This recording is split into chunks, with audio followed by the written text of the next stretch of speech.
Hai hai hai.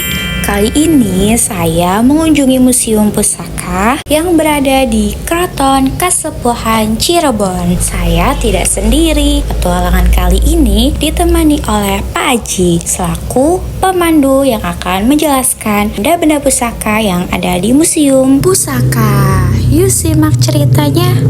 Bentuk kereta Singa Barong yang dibuat tahun 1549. 1549 dibuatnya oleh cicit Sunan Gunung Jati yang bernama Pangeran Angkawijaya ataupun Pangeran Losari. Dan dengan menggunakan 4 ekor kerbau albino ataupun kerbau bule. Bentuk keretanya ini merupakan perpaduan 3 unsur agama, sayap, kepala naga, dan belalai gajah. Sayap melambangkan bahwa Cirebon bisa bersahabat dengan negara Arab yang beragamanya Islam. Kepala naga bahwa Cirebon bisa bersahabat dengan negara Cina yang beragama Buddha. Belalai gajah bahwa Cirebon bisa bersahabat dengan negara India yang beragamanya Hindu. 3 kebudayaan ini maka terciptalah senjata yang dikenal dengan sebutan Trisula yang di atas belalai gajah. Ada ya? Trik 3, sulat tajam. Yang dimaksud bukan tajamnya senjata tapi tajamnya alam pikiran manusia. Cipta, kasa, dan rasa. Keunikan kereta ini kalau berjalan sayapnya mengepal. Lidahnya keluar masuk seperti ular. Orang tua zaman dulu bisa menciptakan sepensinya sangat canggih sekali yang kita kenal mungkin zaman sekarang shockbreaker, pengembang. Bahannya terbuat dari kayu, namanya kayu laban. Kayu yang dilapis oleh serbuk intan dan mutiara. Kayu laban ini juga ada serbuk intan dan mutiara, dilapisinya ini. Yang boleh menaiki kereta ini hanya sultannya saja. Untuk permaisuri raja dilarang menggunakan kereta dikarenakan permaisurinya seorang wanita. Wanita tidak boleh berkecimpung dalam dunia politik seorang raja. Tapi menggunakan tanduknya yang ada di belakang gedung kereta yang nanti akan kita kunjungi ke bagian belakang. Lalu menaiki dari sini. Dan ini dari Cirebon, namanya Gamelan Megamendung. Selain tempat wayang kulit ini dibersihkan 1 bulan sekali pada musim Rio, dibuat tahun 2004 yang lalu oleh masyarakat dari Garut yang bernama Rido. Rido ini bertemu dengan Prabu Siliwangi dengan bentuk wajah dan postur tubuhnya seperti ini. Kalau Teteh melihat dari posisi depan, saya tanyakan kepada Teteh, apa kalau lukisan ini orangnya tinggi apa pendek? Pendek. Matanya lurus ke depan? Iya. Ibu jari dekat tarik lurus ke depan? Iya. Teteh boleh berpindah ke sebelah barat, ke sebelah timur, mohon maaf. Kaki ini, ibu jari akan menghadap sebelah timur dulu. Oh iya. Matanya? Postur tubuhnya tidak pendek, agak ramping itu. Iya. Bolehlah Teteh berhadap ke sebelah barat. Perhatikan kaki ini, apakah berpindah tidak? Ini boleh dibuktikan langsung. Iya, udah pindah ya Pak ya? Nah itu, matanya juga ya. Iya. Kemanapun kita lihat, diperhatikan oleh beliau. Ini satu keahlian seorang pelukis. Ada yang mengatakan ini 3 dimensi, walau bisa betul dalam 3 dimensi atau tidak. Ya itu.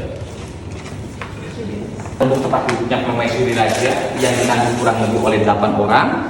Ini tanduk Garuda tempat duduknya putra raja dalam rangka acara hitan ataupun sunatan.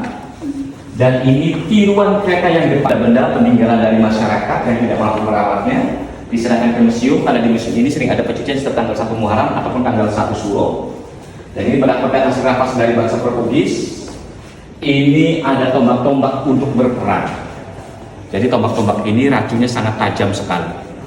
Dan yang di sini ada alat tulis dari Banten. Alat yang digunakan untuk peragaan kekebalan tubuh apabila ada kenaikan jabatan. Selain ini ada baju perang kami, hasil rampasan dari bangsa Portugis. Kita lihat sebelah sini.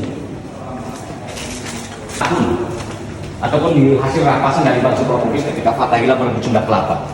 Dan Fatahillah ini kita kenal bukanlah Sunan Gunung Jati, beliau adalah menantu Sunan Gunung Jati yang merebut Sunda Kelapa, mendapat gelar dengan gelarnya Pangeran Jayakarta. Kotanya dikenal namanya Kota Jakarta. Kita lihat sebelah sini. Di sini ada meja musik model Eropa, warnanya terbuat dari kayu sonopoli. Dan ini ada alat-alat untuk berperang, di mana ini buatan dari orang Indonesia pribumi Indonesia. Pernah dibuat perang Pak? Untuk sengaja untuk membuat perang, sengaja untuk membunuh, karena ini mengandung racun. Iya. Makanya kan pernah sempat hampir terjadinya peperangan antara Sumedang dengan Cirebon. Kita harus tahu, itu ada sejarah yang sangat penting, sejarah yang kurang enak kita dengar. Pernah dengar ya? Belum. Jadi ada satu sejarah. Pangeran dari Sumedang Larang itu membawa kabur istri dari Sultan Cirebon. Sebetulnya membawa kabur dulu sebelum beliau jadi sultan, juga udah ada keterkaitan hubungan istrinya ini dengan Pangeran Putri Harisbaya. Pernah dengar Putri Harisbaya dari Sumedang? Itu adalah istri dari Sultan Cirebon. Tapi ya kita hilangkanlah masalah itu. Sebetulnya kan ada mitos yang mengatakan kita orang Jawa, orang Cirebon khususnya dilarang menikah dengan Sumedang. Itu hanya bullshit, hanya bohong kata orang itu. Banyak yang Banyak yang apa gitu ya? Itu berarti sama lah. Sama juga orang Sunda dilarang menikah dengan orang Jawa. itu terjadinya karena perselingkuhan nantinya. Kurang lebih sama, karena jodoh yang mengatur Tuhan yang Maha Esa. Itu. Dan ini juga ada berupa patung-patung. Ini buah berluk dan ini buah kelapa yang merupakan kelapa janji. Ini perhiasan pengantin untuk putra putri raja dan ini ada berupa baju-baju anak-anak raja. Nah, bajunya kan hampir mirip kalau orang Cirebon ini sangkai yang papa kenakan seperti ini. Gitu. Ini dari Palembang. Dan ini ada perabot-perabot dari Belanda di zaman Ratu Wilhelmina. Itu Ratu Belanda yang pernah menduduki dan menjajah Cirebon. Dan ini ada foto Sultan Cirebon.